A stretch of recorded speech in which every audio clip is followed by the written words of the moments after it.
Hello everyone, मेरा नाम जुनैद अहमद है। सिविल सर्विसेज 2018 में मैंने थर्ड रैंक हासिल किया था। आई थिंक कि मैं एक वीडियो बनाऊं जिसमें जो एस्पिरेंट्स हैं, जो एग्ज़ाम लिख रहे हैं, उनको उन चीज़ों के बारे में बताऊं जो उनको करनी चाहिए और जो नहीं करनी चाहिए इस टाइम पीरियड में, क्योंकि ये टाइम पीरियड बहुत इंपॉर्टेंट हो जाता है। तो प्रीलिम्स के पर्सपेक्टिव से जो सबसे पहली इंपॉर्टेंट चीज़ है वो ये है कि आपको इस पीरियड में ज़्यादा से ज़्यादा क्वेश्चंस लगाने हैं, टेस्ट सीरीज़ आपको लगानी है। ये आपको एक आइडिया देते हैं कि वहाँ पे एग्ज़ाम में आपको किस तरीके के क्वेश्चंस आएंगे, आपको उनको कैसे हैंडल करना है। और इससे क्या होता है, आपका एक तरह से रिवीजन भी होता है। जो चीज़ें आपने पढ़ ली हैं जब वो क्वेश्चन के फॉर्म में आती हैं तो जहाँ पे मिसिंग लिंक्स होते हैं वो आप कवर अप कर सकते हो। तो ये चीज़ आपको हेल्प करती है इस चीज़ में। तो आपको टेस्ट सीरीज़ ज़्यादा से ज़्यादा लगानी है, क्वेश्चन ज़्यादा से ज़्यादा लगाने हैं। दूसरी चीज़ सबसे इम्पॉर्टेंट क्या है कि आपको वहाँ पे टाइम मैनेज कैसे करना है, वो बहुत इंपॉर्टेंट हो जाता है। क्योंकि जो 2 आवर्स में आप 2 आवर्स में आप करते हो, वहाँ पे वो डिपेंड करेगा कि आप सेलेक्ट होगे या नहीं होगे। क्योंकि मैंने ऐसे कुछ लोगों को देखा है जो टेस्ट सीरीज़ में बहुत अच्छा कर रहे थे बट वहाँ पे जाके नहीं कर पाए, क्योंकि ओनली रीज़न कि वो उतना काम कंपोज नहीं रह पाए और वो वहाँ पे प्रेशर में आके उन्होंने सब चीज़ें गड़बड़ कर दी। तो ये चीज़ें आपको बहुत ध्यान रखनी है। ऐसा मैंने एग्जांपल्स देखे जो अटेम्प्ट किया लेकिन 65 क्वेश्चंस अटेम्प्ट करें और बाद में जब उन्होंने काउंट करें तो उनको रियलाइज़ हुआ कि बहुत कम अटेम्प्ट करें। तो ये क्या होता है कि प्रेशर होता है वहाँ पे।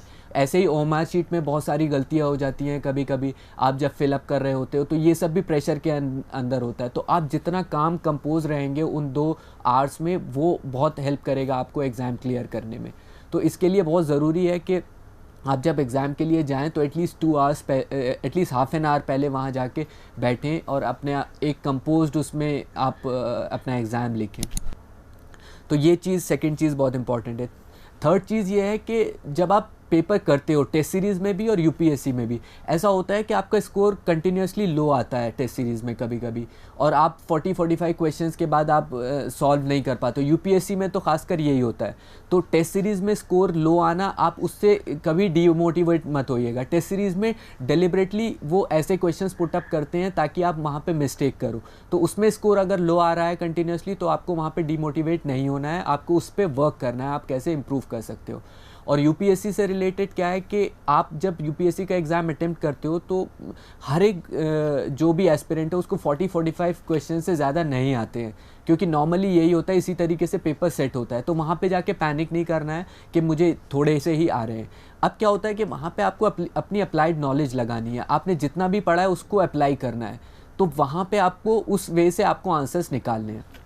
तो यहाँ पे तीसरी चीज़ जो है एलिमिनेशन टेक्निक, वो सबसे इंपॉर्टेंट है। एलिमिनेशन टेक्निक इज़ समथिंग जो आपको प्रीलिम्स क्लियर करवाती है। जितने भी क्वेश्चंस आते हैं, उनके जो ऑप्शन सेट होते हैं, उनके जो स्टेटमेंट सेट होते हैं, उनमें आपको ऑब्वियस रॉन्ग चीज़ें ढूंढनी है। उसमें यूपीएससी हिंट देता है कि क्या चीज़ नहीं हो सकती है, ऐसे ही डेलिबरेटली वो स्टेटमेंट्स पुट अप करता है। तो वो आपको काटना है। आप जितने ज़्यादा वो चीज़ काटोगे उतने ज़्यादा आप आंसर पे पहुंच सकते हो। तो इंस्टेड ऑफ सिलेक्शन के क्या सही है, आपको ये देखना है कि रॉन्ग क्या है। जैसे जैसे आप रॉन्ग काटोगे आपका अल्टीमेटली सही उस पर पहुँच जाते हो। तो एलिमिनेशन टेक्निक पे आपको सबसे ज़्यादा फोकस करना चाहिए। और इसके लिए सबसे इम्पॉर्टेंट है कि आप जो प्रीवियस ईयर्स पेपर्स हैं पुराने अभी के, इस पीरियड में देखें आप, उसमें आप एलिमिनेशन टेक्निक यूज़ कर सकते हैं। आप देख सकते हैं कि यूपीएससी कैसे सेट कर रहा है ऑप्शंस को, स्टेटमेंट को। ये आपको हेल्प करेगा एग्ज़ाम में ये चीज़ें क्लियर करने में। अब एक नेक्स्ट चीज़ आती है कि हाउ मेनी टू अटेम्प्ट। कुछ लोग बोलते हैं कि 80-85 अटेम्प्ट करने चाहिए, कुछ 85-90, कुछ बोलते हैं जितना एक्यूरेट हो उतना ही करना चाहिए, बाकी नहीं करना चाहिए। तो आई विल सजेस्ट कि ये सब डिपेंड करता है कि आप पेपर के नेचर पे। जैसे कि 2016 में पेपर थोड़ा रिलेटिवली इजी आया था तो कट ऑफ भी 116 गई थी, लोगों ने 90-95 अटेम्प्ट किए थे। लास्ट ईयर की अगर हम बात करें तो कट ऑफ 98 ही गई थी, paper was relatively on the tougher side. तो इसमें क्या था कि लोगों ने 80-84 अटेम्प्ट करे थे। तो आई से कि वहाँ पे आपको देख के डिसाइड करना है कि आपको कितने अटेम्प्ट करने हैं वहाँ पे। और अगर मेरे से नंबर पूछा जाए तो 85 to 90 is a good number. आप इजी भी है, टफ भी है, अगर आपकी एक्यूरेसी अच्छी आ रही है तो उस रेंज में अगर आप अटेम्प्ट करते हो और रिस्क मार्जिन कम करते हो तो आपके सिलेक्शन के चांसेस जो हैं वो बढ़ जाते हैं। तो ये एक इम्पॉर्टेंट चीज़ हो गई। अब एक आता है कि जब आप एलिमिनेशन यूज़ करते हो, जब आप जो क्वेश्चन आप लॉजिक से सॉल्व करने का ट्राई करते हो, तो कई बार क्या होता है, आप 2 ऑप्शन एलिमिनेट कर देते हो और 2 रह जाते हैं 50-50 पे। तो ये आपको ध्यान रखना है कि अगर आप 2 ऑप्शन एलिमिनेट कर रहे हो तो आपको वो क्वेश्चन अटेम्प्ट करना है किसी भी तरीके से, क्योंकि वो रिस्क मार्जिन वहाँ कम हो जाता है और आपके चांस मार्क्स आने के वो बढ़ जाते हैं। तो 50-50 में जहाँ पे भी आता है वो most of the questions you have to attempt, आपको ज़्यादा अटेम्प्ट करने हैं, आपको ये देखना है ताकि आपका जो है मार्क्स ऊपर आ सके। क्योंकि रिलेटिवली क्या होता है कि 90-95 मार्क्स लाना एग्ज़ाम्स में बहुत इजी होता है, बट उसके बाद एक एक मार्क ऊपर करना बहुत डिफ़िकल्ट हो जाता है। तो ये चीज़ आपको ध्यान रखनी है।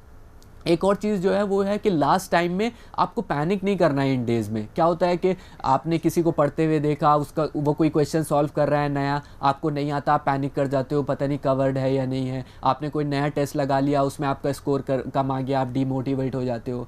या आपने कुछ नया पढ़ लिया न्यूज़पेपर में, उससे भी डीमोटिवेशन हो जाता है। तो ये सब चीज़ें अवॉइड करनी है। आप जितना ज़्यादा इस पीरियड में 20-22 दिन है, इसमें अपने आप को काम रखेंगे, नई चीज़ें अवॉइड करेंगे, जितना ज़्यादा रिवीजन करेंगे वो आपके लिए हेल्प करेगा।